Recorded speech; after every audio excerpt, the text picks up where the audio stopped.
Eugene said, tilting his head in response to these accusatory words. While Eugene looked at him like he was stupid, Cyan rejoiced at the thought that Eugene had finally fallen for his provocation. So he held out the handkerchief and spread it wide open, inviting Eugene to take a close look. "This is really the last time I'll say this. Beg me for forgiveness, and then throw it," Eugene said as he untied the sandbags hanging off his body. "You wanted to duel, so just throw it already." "Huh?" Cyan responded dumbly. "I said, throw it." Bang. First, the sandbags on his left arm fell to the ground. Cyan's expression froze and then stiffened as the impact sent a shockwave of dust rising into the air. "You. The handkerchief, are you going to throw it or not?" Eugene prompted. Bang. Then the sandbags on his right arm also fell. Lastly, Eugene pulled off his chainmail vest and threw it behind him. The vest flew quite a ways before falling to the ground with a heavy racket. Cyan's jaw dropped open at this scene. But what? Seal had been enjoying the show as if she was just a bystander, but now, she also let out an exclamation at this sight. Eugene bent down and started taking off the sandbags tied to his legs. You must have trained your mana." Cyan, who, until this point, had been frozen with his mouth hanging, yelped in outrage. Children of the collateral lines weren't allowed to train their mana until the bloodline continuation ceremony. This was a long-standing Lionheart family tradition. Only the children of the main house could train their mana and wield real weapons from an early age. This tradition was now being trampled right in front of his eyes. This was no longer something that he could respond to with simple irritation and a tantrum. "I haven't trained it though," Eugene replied with a confused expression. He wasn't lying. He could have started training his mana once he reached the crawling stage of infancy, but he hadn't. It was because he didn't want to land his father, Gerhard, in trouble for no reason. And also, since he had been reincarnated as a descendant of Vermouth, he wanted to use Vermouth's own training method. That's obviously a lie. Without training your mana, how could you possibly be able to handle such weight? It's the result of the training I've done since I turned 7. Don't lie to me. It's not like you've tried it out for yourself, so why keep accusing me of lying? If you're still suspicious of me, you can check it during our duel." Eugene sat down and began emptying the sandbags from the spear. Cyan was watching this happen with wide eyes when he felt his sister's eager gaze rest on him. He also felt a terrified gaze coming from Nina, who didn't seem to know what to do. The annex's other servants were also showing interest in the commotion from the gymnasium and had gathered around the windows into the room. Cyan was the first to bring up the duel. He was also the one who pulled out a handkerchief, pestered Eugene despite his protests, and finally questioned Eugene's honor. Considering all this, he couldn't back down after coming this far. On top of that, he needed to confirm the sin of a collateral descendant training their mana before the bloodline continuation ceremony. If it was confirmed that Eugene had trained his mana, then he was in for punishment. But if Cyan were to keep his mouth shut and back down at this point, then it was clear that his sister would make fun of him not just for a few days but for eternity. So before doing anything else, Cyan picked up a wooden sword that had fallen nearby. It was the wooden sword that Eugene had been swinging earlier. "I challenge you to a duel," Cyan cried out as he threw the handkerchief at Eugene. The fluttering handkerchief fell onto Eugene's shoulder. This happened just as Eugene was emptying the last sandbag hanging from the spear. "I accept," Eugene said, with a nod, as he rose to his feet. Cyan felt thrilled going into the first duel of his life. The moment he had thrown out his handkerchief, Cyan's heart had begun pounding with excitement. This arrogant fool was a sinner who had ignored family tradition. How should Cyan go about punishing him? In what manner should he teach this fool a lesson so that his younger sister could also admire his magnificence? His thoughts came to a screeching halt right at this point.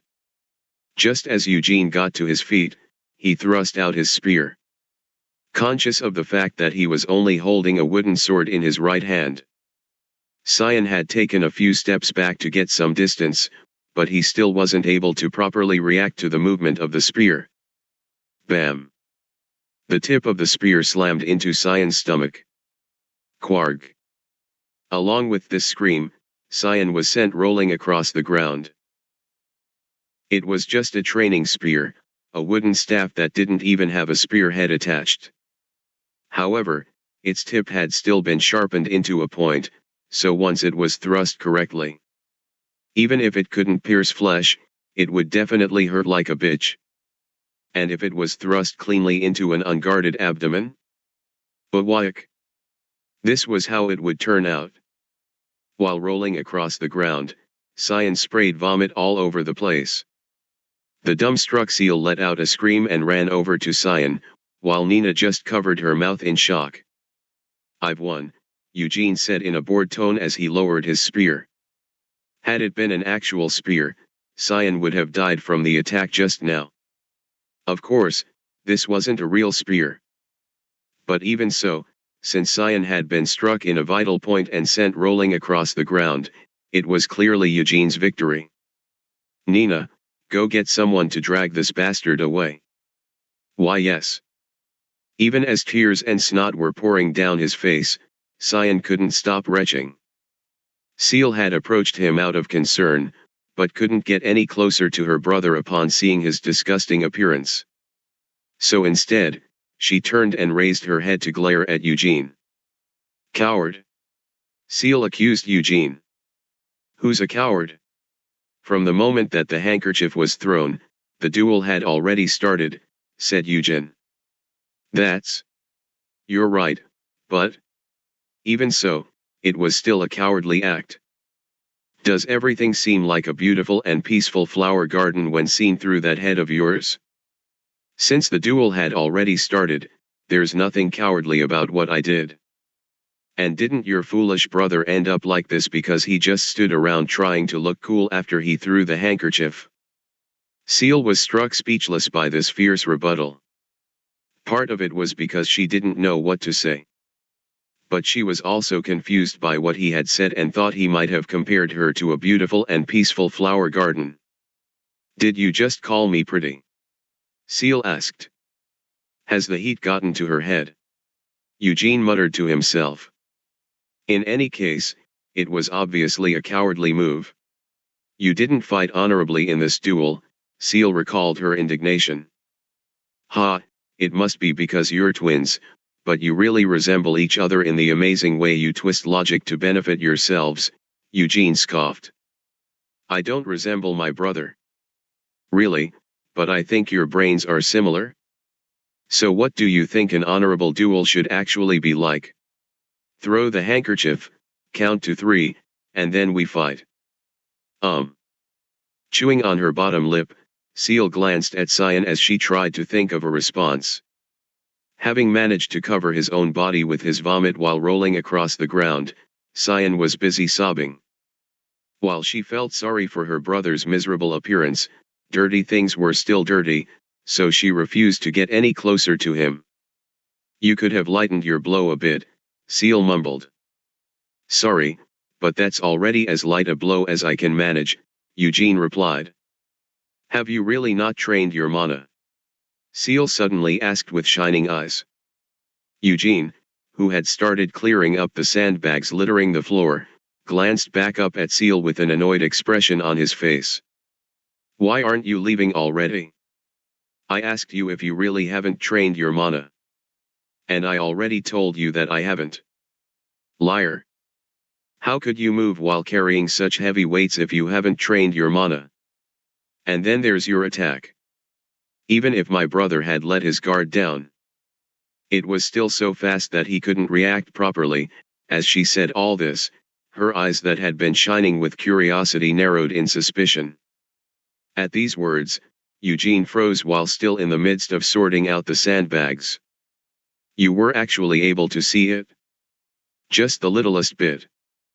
"Even so, it seems like your eyes aren't just for decoration. You really do have a nasty mouth on you. It's far from my first time hearing that. Everyone, except for Vermouth, had said something similar to him at one point or another. While Eugene was piling up the sandbags in one location, Seal stared absent-mindedly at Eugene's back. Although she couldn't clearly see the movement of his muscles. Concealed as they were by his clothes, it did seem like he wasn't using any mana, only physical effort. As such, Seal was finding him even harder to understand. Both Seal and Cyan had also undergone physical training since they were young. But hasn't he only been training since he was 7? Seal thought deeply as she recalled what Eugene had said earlier. Meanwhile, Eugene was thinking, he's quite strong for a 13-year-old kid. He had felt some resistance from the tip of his spear at the moment of impact. This was evidence that Cyan's body had been trained to an unbelievable extent for his age. On top of that, considering the force with which Cyan had flown backward, his mana had already been trained to the extent that it was instinctively able to respond during a crisis by redirecting some of the force away from the blow. And Cyan hadn't just stood there and received the strike. Instead, the moment the attack landed, Cyan had instinctively tried to jump backward. This meant that he, a kid with no practical fighting experience, had instinctively responded to escape imminent danger. That's great for a kid, but as a descendant of Vermouth, it's still garbage, Eugene criticized harshly. Of course, Eugene didn't know how strong Vermouth was when he was 13. Hamel and Vermouth had already been in their 20s when the two had met for the first time. Still, he could at least make a rough guess. Cyan Lionheart, a brat who had received the teachings of the main family all throughout his childhood, was lacking in so many ways that it was hard to believe he really was Vermouth's descendant. Still, there is some potential. This must be because of the standards set by Vermouth's blood. If you looked at what he might become in the future, Cyan had still shown some pretty good potential. And Seal as well. Although they hadn't faced each other personally, she seemed to have pretty keen eyes. You dare. To me. Cyan had finally recovered enough to speak. While taking deep breaths, Cyan raised his head and looked up at Eugene. His eyes were still spinning, and it hurt whenever he moved, as if his abdomen really had been pierced right through. There was also a fishy and rotten taste in his mouth. How cowardly. Cyan gasped. It might be because you're twins, but you two really do end up saying the same things, Eugene snickered as he looked down on Cyan. I don't want to repeat myself. Ask your sister what I said when she tried to accuse me of the same thing. This, son of a bitch. Or else you can try and retrace your memories. You might have been spraying vomiting everywhere as you were rolling in the dirt, but your ears should have still been working, right? Cyan couldn't say anything in return. Eugene was right. Even though he'd been in intense pain and was about to lose his mind from the nausea, Cyan had heard Eugene's words. However, even if he had to admit that it hadn't been a cowardly act on Eugene's part, the 13-year-old Cyan absolutely refused to accept his defeat. In front of his sister and all the servants to have been forced into such an ugly state. Now then, you need to start cleaning all this up. Looking at Cyan's face, which had twisted in humiliation, Eugene continued to provoke him. You're the one who vomited all over the place. So if you promise to clean up this mess, I'll also go and clean the carriage. Then everything is nice and fair, right? You dare. You dare. Also, since you've lost the duel, the honorable and polite thing to do would be to acknowledge your defeat by humbly admitting, I have lost. Even though you were spouting honor this and honor that earlier, you aren't really going to try and do something so disgraceful as to refuse to admit your defeat, are you? Ugh.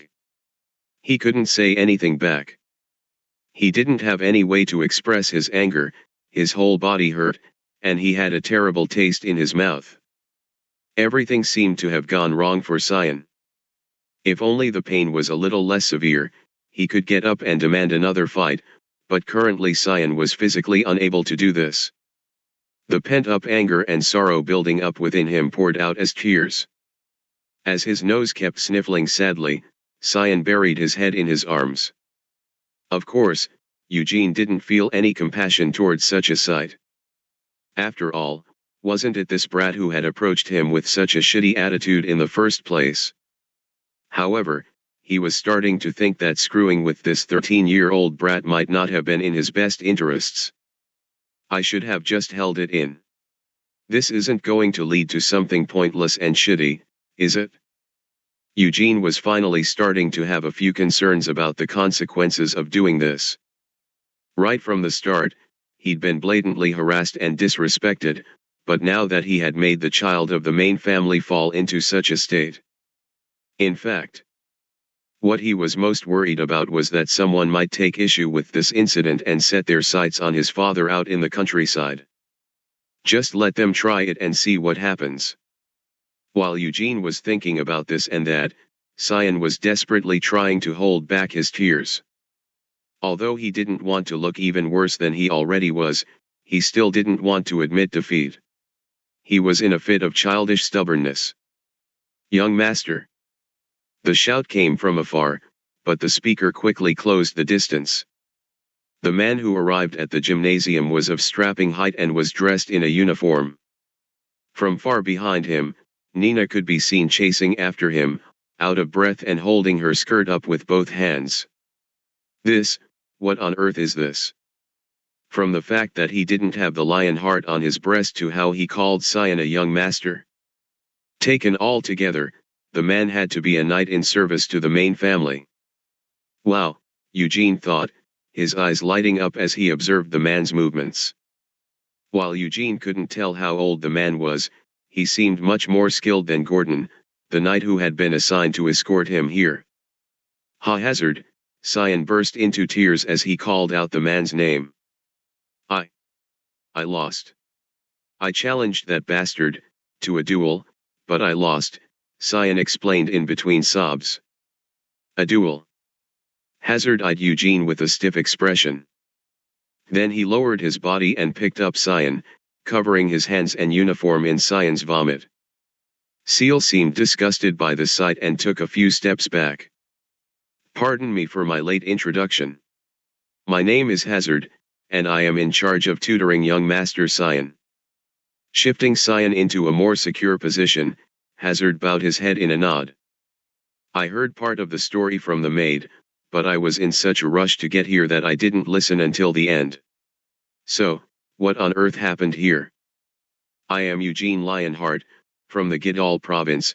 Eugene introduced himself without bowing his head. Gidal, you say?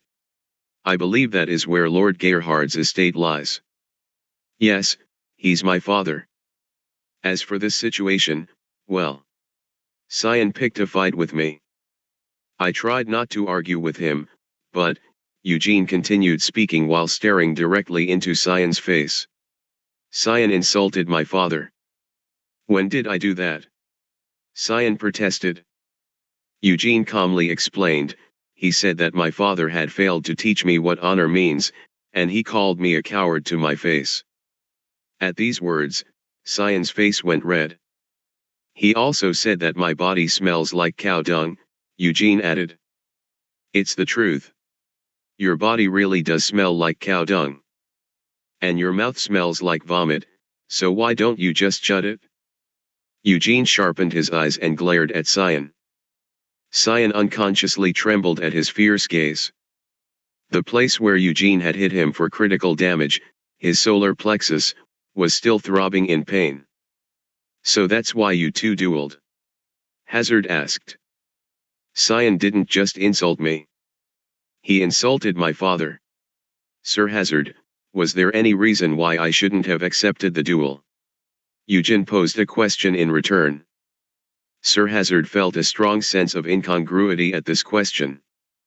In front of him stood a boy who was just about the same age as Cyan and Seal. But Eugene hadn't allowed his emotions to color his words, as his tone was completely calm. Hazard, who had endured years of the twins' whining, couldn't tell if it was the boy in front of him who was abnormal or if it was the twins who were abnormal. You had a good reason for it, but it seems like you were a bit too heavy-handed, Hazard admonished Eugene. Isn't it an insult to the opponent to show mercy during a duel? Eugene defended himself.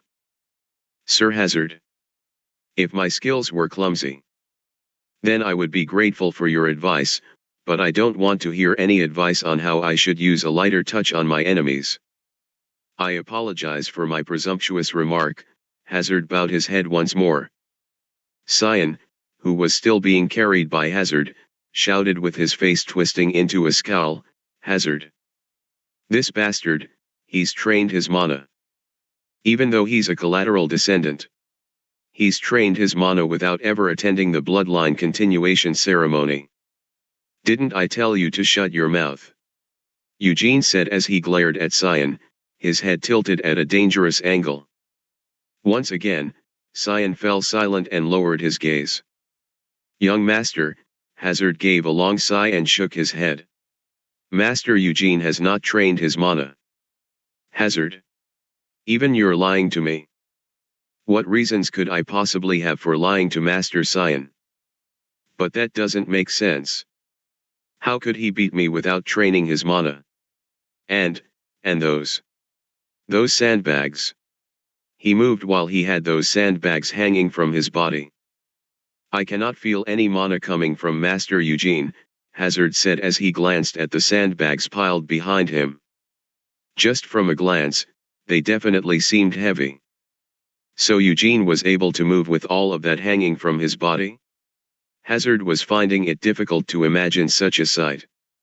However, no matter how many times Hazard examined him, Eugene did not give off any traces of mana. A lie. It has to be a lie, Cyan mumbled. Master Cyan. For now, we should take a look at your injuries. While coaxing the boy, Hazard glanced over at Eugene. I stabbed him in the solar plexus with a spear, Eugene explained helpfully. And where else? There was only a single blow. A single blow? Hazard let slip a low groan as Cyan bit his lips in embarrassment. If that's the case, Master Eugene, may we meet again? Unable to say anything further, Hazard bowed his head politely. Nina, who had still been trying to catch up to him, arrived at the gymnasium just at that moment. She hesitated, unsure what to do, and eventually just ducked her head. My apologies, Nina stammered. What do you have to apologize for? Eugene asked as he watched Hazard leave.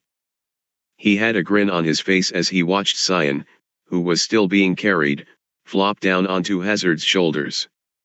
While it was true that he still felt uncertain about what he had done, it had been fun helping to fix the bad habits of such a spoiled brat.